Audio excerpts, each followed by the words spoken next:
Tu já ouviu falar em leitura dinâmica? Essa é uma técnica mundialmente conhecida que visa aumentar a velocidade em que lemos um livro, um texto, enfim. E aí hoje eu vim conversar com vocês, explicar mais ou menos como que surgiu e como que você pode fazer uso dessa ferramenta e principalmente falar sobre leitura dinâmica de obras literárias.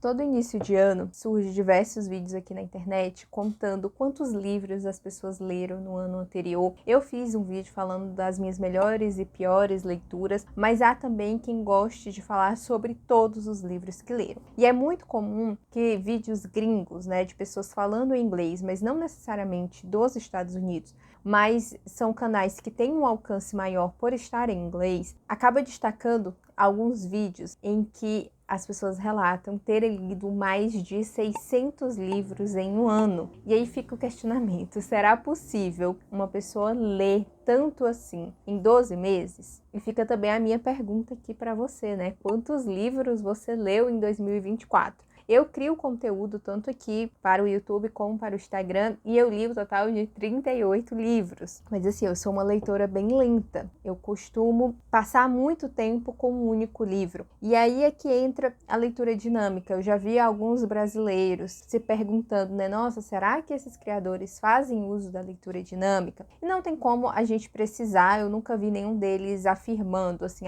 eu faço leitura dinâmica. Só que uma pessoa que lê 40 livros em um mês, mesmo se ela não dormisse, ainda ficaria apertado, contando que um livro você precisa ali de umas 8 horas de leitura. E nesse caso, essas pessoas leem ainda mais, Porque 600 livros daria o quê? Mais de 50, Pessoas que leram mais de 600 leriam mais de 50 livros em um mês. Então, como a leitura dinâmica, ela promete aumentar a velocidade em que a pessoa lê sem comprometer a compreensão, nós podemos tentar imaginar, então, como que isso é feito. Caso você não conheça, eu peguei aqui um artigo para poder ler como que ele surgiu, E aqui fala que essa técnica ganhou mais notoriedade ali pela década de 1950 com o programa Evelyn Wood Read Dynamics, que foi criado pela Evelyn Wood, uma educadora. Ela ensinava leitura em várias escolas da década ali de 1950, isso em Utah, nos Estados Unidos, e ela começou a desenvolver essa técnica para ajudar os leitores da turma dela, que eram muito lentos. Só que foi ganhando tanta repercussão, que na década ali de mais ou menos de 1950, ela desenvolveu esse programa e ela passou a lecionar também em universidades, ensinando as pessoas a lerem mais rápidos, Ela chegou a ensinar na Universidade de Utah. Então, a técnica,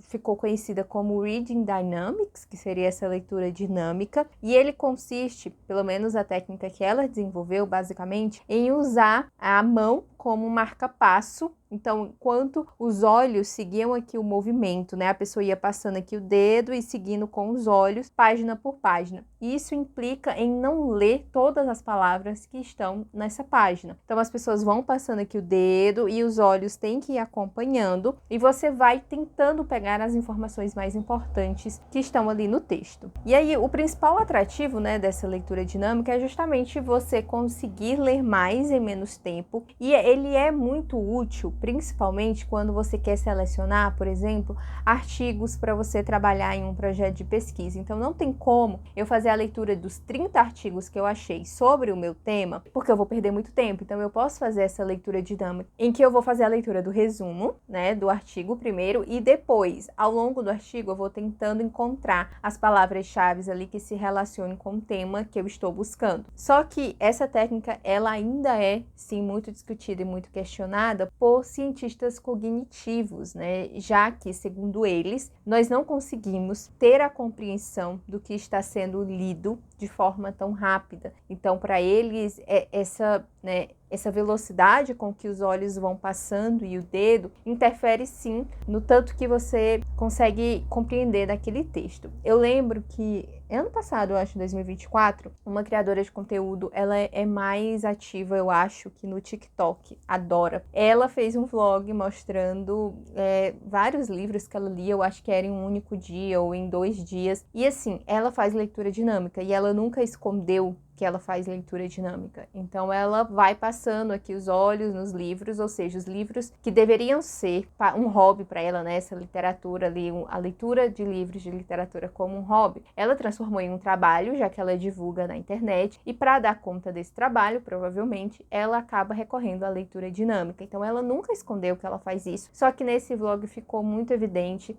e as pessoas questionaram muito as opiniões dela sobre os livros, porque eu lembro que um desses livros ela não gostou de jeito nenhum, só que assim, ela não leu, né? Ela passou o olho nas páginas do livro. Será que ela realmente conseguiu compreender tudo que estava ali, sendo que um dia ela leu, sei lá, 4, 5 livros? E esse é o questionamento que eu quero fazer para vocês, né? Eu sei que muita gente já conhece a leitura dinâmica e aplica nos estudos, mas aí qual seria a intenção de trazer isso para a literatura? Caso você queira aplicar para poder fazer essa leitura de textos teóricos, mas depois que você selecionar os textos teóricos, você vai se aprofundar, vai realizar a leitura, vai marcar os pontos importantes. Mas se você quer usar da leitura dinâmica como uma iniciação, como uma porta de entrada naquele texto, tem 4 passos e 2 deles, o termo é em inglês, mas eu vou deixar escrito aqui na tela. O primeiro é o skimming, que é quando você vai fazer uma leitura superficial, buscando os pontos gerais ali do tema. Então é aquela leitura bem superficial, sabe?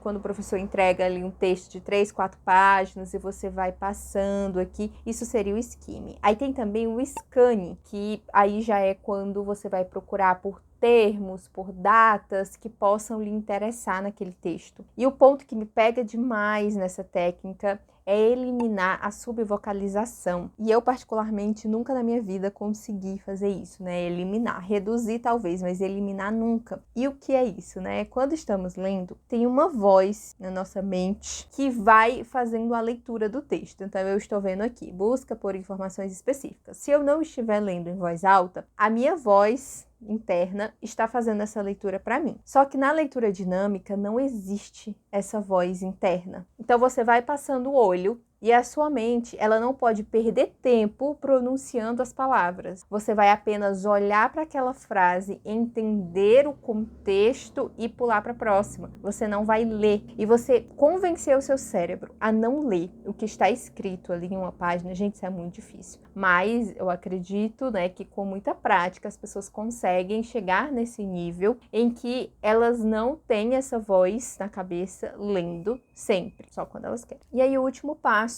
é treinar os olhos, né, para acompanhar aqui. Você pode usar ou não a mão, né? Inicialmente, a educadora que criou esse método, ela recomendava que os alunos usassem a mão como guia, mas você precisa treinar o seu olhar a passar muito rápido por essas frases. Mas será que esse método ele funciona, né? Então, apesar dessa promessa muito bacana de ler muito mais em pouco tempo, tem os seus contrapontos, que é você não consegue reter todas as informações que estão ali. E tem diversas pesquisas assim de fácil acesso na internet em que você consegue encontrar essas informações. E você pode até testar. Pega um texto aí de um conto, por exemplo, de 2, 3 páginas, faz essa leitura superficial, conta essa história para alguém, se você conseguir resumir essa história, e eu tenho certeza que em poucos dias você vai esquecer tudo que você leu, porque você não teve a etapa de internalizar aquilo, de se sentir parte daquela história, de conhecer os personagens, de saber seus nomes. É por isso que quando a gente lê um livro muito rápido, mesmo que não seja com leitura dinâmica, sabe, quando a gente está muito empolgado assim com o livro, porque o livro é um lançamento e chegou e, meu Deus, você queria muito, e a gente devora, com poucos dias você esquece. Você esquece acontecimentos, você esquece nome de personagens, porque não dá tempo. Quando você faz uma leitura mais lenta, é possível que anos depois você ainda lembre de diversas cenas, porque a gente consegue imaginar, visualizar. Sabe aquela sensação de quando a gente está lendo e parece que nós assistimos a um filme? Eu tenho isso com diversos livros que eu apenas li e eu juro que eu assisti ao filme. Mas foi porque eu dediquei tempo imaginando todas aquelas cenas que, para mim, isso é a melhor parte de ler um livro. Só que eu entendo que, às vezes, nós precisamos da leitura para poder entregar um trabalho, né? Os livros da faculdade faculdade, por exemplo, eu leio um pouco mais rápido, às vezes eles ficam até mais chatos, mas é porque eu tenho pouco tempo. Só que os livros que eu leio por prazer, que eu escolho, que eu gastei meu dinheiro comprando, eu jamais vou aplicar uma técnica que vai fazer com que eu perca o prazer de realizar aquela leitura, sabe? Só para contar como mais um livro lido. E é esse ponto que eu queria chegar. É preciso entender que para haver a compreensão, a velocidade em que nós lemos, ela precisa estar equilibrada. Há dias em que eu consigo ler mais rápido do que outros, porque depende de como está o meu nível de concentração. E isso deve acontecer com vocês também. Por exemplo, eu gosto de separar um livro para ler antes de dormir. Geralmente ele é no Kindle. E outros, um que eu leio no transporte público, porque é um livro que fica dentro da minha bolsa. Tem um livro que eu leio quando eu estou em casa, porque ele é mais pesado, né? Eu tenho uma edição que eu não quero estragar carregando na mochila. E em cada momento do dia, a minha concentração, a minha atenção, ela é muito diferente. Então, o livro que eu leio antes de dormir, ele precisa ser mais leve, um livro divertido. Eu não vou pegar um clássico, Machado de Assis, para ler antes de dormir, porque eu já estou exausta do dia inteiro e eu preciso ter atenção para entender as entrelinhas do texto dele. Mas eu posso pegar um romance, um livro de suspense, por exemplo, que costuma ter uma linguagem mais fluida e que guia o leitor, sabe? Que tem esse trabalho, né, do autor e do editor de tornar um texto mais fácil para poder atrair um determinado público. Então, eu não vou colocar um clássico. Esse clássico ele vai ficar guardado para quando eu estiver um tempo em casa e que eu consiga sentar e ler com muita atenção. Aí, da mesma forma, o livro que eu leio no ônibus, ele tem que ser algo que vai me sugar totalmente para eu esquecer até o ambiente que eu estou. E aí, quando eu falo assim, né, que o livro ele suga, eu lembrei de uma entrevista que eu assisti uma vez do Rubem Alves, né, o autor. Ele tem um texto que se chama O Prazer da Literatura, em que ele vai falar que só deveria ler quem se sente possuído pelo que lê. E na entrevista ele retoma, só que ele vai falar da parte da literatura que para ele não é um hábito. E eu já até comentei isso aqui no canal uma vez, que literatura para mim não é um hábito. E eu espero que nunca seja, porque o hábito é algo que eu faço de forma automática. E, ai meu Deus, eu espero que isso nunca aconteça, mas eu vou deixar um trechinho da entrevista aí para vocês. Geralmente as pessoas me fazem a seguinte pergunta: o que fazer para criar o hábito da leitura? Eu digo nada, porque leitura não é para criar hábito. Criar hábito é escovar os dentes, palitar os dentes, tomar banho. Isso é hábito. Leitura é prazer, não precisa de ter hábito. A leitura nos faz entrar no mundo da alienação. Ler é ter a experiência de alienação. Por que é a alienação? Porque quando você lê, você vai para um mundo diferente, alieno. Então eu estou num outro mundo. E a literatura, ela nos vem como uma necessidade de conhecer o novo, de imergir em um universo, sabe? De conhecer personagens, de fazer parte de histórias. E nada disso exige pressa. Então a leitura dinâmica, ela funciona? Deve funcionar, mas em alguns contextos. Eu acredito que para a leitura de obras literárias, ela não é necessária. Não sei se essa é a tua opinião também, se quiser comentar, mas para mim não faz sentido eu pegar algo que eu tenho tanto prazer e que me tira, sabe, de mim e torná-lo produtivo. Né? Porque tem essa onda de que tudo tem que ser produtivo, as pessoas organizam os afazeres de casa, o trabalho, os hobbies, tudo de forma muito produtiva. E é necessário a gente observar, pausar e ver o que realmente precisa entrar, né, nessa mecânica, sabe? E o que pode ficar mais livre. E aí a gente volta, né, para o que eu comentei lá no início sobre os youtubers que leem mais de 600 livros. Isso quer dizer que todos eles fazem a leitura dinâmica? Não, porque eu vi uma moça, por exemplo, que ela lia muito mangá. E eu sei que mangá, ele tanto é mais curto, assim, né, a maioria dos que eu vi, como a leitura é mais rápida, né, HQ, mangá, você lê ali de forma mais fluida. Só que talvez, não sei, a pessoa tem muito tempo, ela lê bastante, mas eu acredito que muitos sim, eles fazem a leitura dinâmica para entregar conteúdo, para vir aqui falar. E isso me choca um pouco, né? São pessoas bem jovens e que eles são muito intensos, assim, parece que tudo que eles vão fazer, eles têm que ser o melhor, o que lê mais rápido, e eu estou só aqui, assim, sabe? Calma. Ninguém tá competindo aqui, entendeu?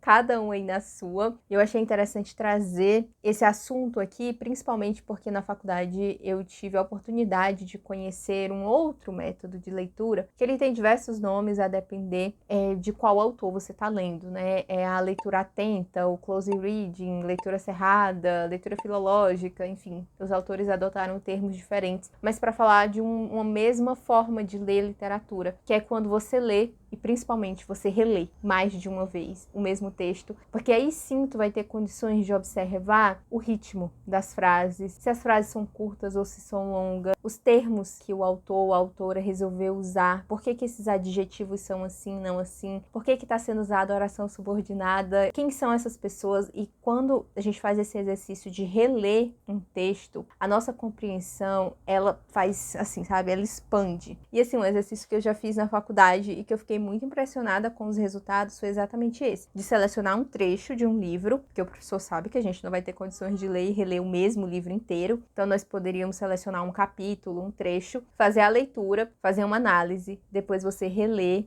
e aí você melhora a sua análise, aí você lê de novo, e a gente faz isso ao longo de uma semana, trabalhando em cima daquele mesmo trecho. Gente, é incrível o quanto que muda, sabe? Tem coisas que você não consegue perceber na primeira nem na segunda leitura, e eu acho incrível. Eu posso trazer depois também um vídeo falando um pouco mais, tentando passar para vocês, porque mudou a minha relação com a literatura, passar a ler dessa forma. Não são todos os livros que eu consigo ler e reler, mas eu tenho tentado reler sempre que possível, né? Livros em que eu vou falar aqui no canal, por exemplo, saiu a resenha de Erva Brava no meio da semana, eu voltei a postar 2 vídeos, tá? Então assistam o vídeo de quarta também. E eu reli alguns contos ali, porque eu queria realmente saber falar sobre eles e às vezes de uma primeira leitura eu não consegui compreender tanto como da segunda. Eu acho que, de modo geral, as pessoas que me acompanham aqui não fazem uso da leitura dinâmica, mas eu sinto que a geração nova, ela tá vindo muito com a busca pelas facilidades, né? Por inteligências artificiais que resumam o texto, por formas de ler mais rápido, e é bom a gente ter cuidado com até onde nós estamos dispostos a ir. Comenta o que tu acha, o que tu já conhecia sobre